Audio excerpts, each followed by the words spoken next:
Good morning বন্ধুরা। আজকে হচ্ছে শনিবার, আর শনিবারে সকালটা শুরু হলো বড় মার দর্শন দিয়ে। শনিবার মঙ্গলবার মানেই হচ্ছে বড় মার দর্শন, মায়ের দর্শন। তো বড় মাকে এখনও মালা পরানো হয়নি, কারণ গণেশ জাস্ট ঘুম থেকে উঠলো। এখন বাজে হচ্ছে প্রায় 8টা। আমি তো ঘুম থেকে কখনই উঠে পড়েছি।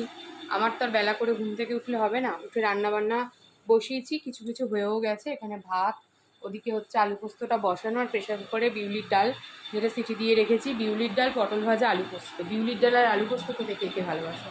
আমাদের ঘরে তো সবাই পছন্দ করে। মনা তো শুধু ডাল দিয়েই ভাত খেয়ে নেবে, মানে এতটাই পছন্দ করে, বুঝলে। আর বড়মার মালা আনবে, স্নান করবে, করে বড়মার মালা এনে মালা পরাবে। আর আমার রয়েছে বিকেলের টিউশানি। বিকেলে টিউশানি থাকার জন্য আজকে শনিবার হওয়া সত্ত্বেও মারবাড়ি যেতে পারবো না। সপ্তাহে একটা দিন একটু মারবাড়ি যাই শনিবার করে, কিন্তু এখন এই টিউশানির জন্য সেটাও যাওয়া হচ্ছে না। যেহেতু মঙ্গলবার করে মনার পড়া থাকে, সন্ধ্যেবেলাটা পড়াতে পারি না, সেহেতু সেই পড়ানোগুলোকে পোস্টপন